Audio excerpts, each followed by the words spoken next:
I'm joined in the NewsHour studio by Olivier Guitta, Managing Director of Global Strat, a London-based security and counter-terrorism agency, and what might have been the target of this man's intended attack. Look, at this point, there's many things that are still in the dark because was he premeditating his attack? He stopped on his way to Orly at a bar where he said that he would threaten to hold hostage all the clients of the bar and that he would kill them.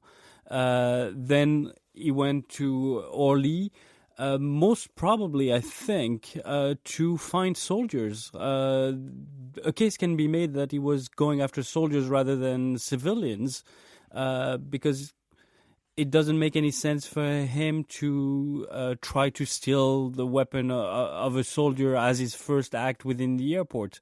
And we've seen in many cases, in many instances, jihadists have put soldiers at the top of their list of targets. He was known, apparently, to the police and intelligence services. He'd been in prison. He was known to have been radicalized in prison. Could not more have been done to stop him? And why was he out there? A couple of things that you have to remember. The main terror watch list in France includes already 15,000 people. And he was not on one of those lists. I mean, if there's something that we can point out is that intelligence services saw that he was radicalized but didn't put it on the list. Was it just a slip-by or a decision? But in any case, it's very difficult at this point for security services without a great human intel to get to the people that they need to get before they carry out an attack. And that's the main point. The physical security can be as good as possible. If somebody wants to come in and attack an airport with a gun, he will get through, unfortunately. President Hollande says the swift response shows that the state of emergency is working. I mean, is it? And is there any objection to it in France?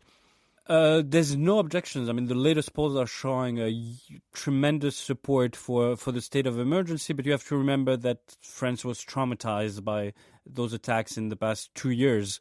That's one. The second one, the state of emergency was basically put together to give more means for the police to act quickly. For instance, it was impossible to arrest someone between 2200 and 6 in the morning. So terrorists would leave at 5:30 from their home knowing that they wouldn't be stopped. How will this play, do you think, into the French elections?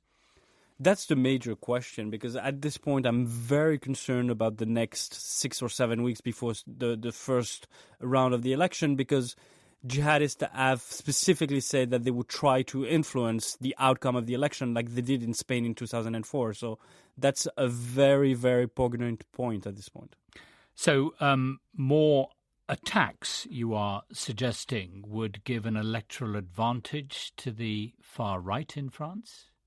Possibly. That's what jihadists would have in mind, that it would be an advantage for them to get their enemy, if you will, in power. So that's the idea.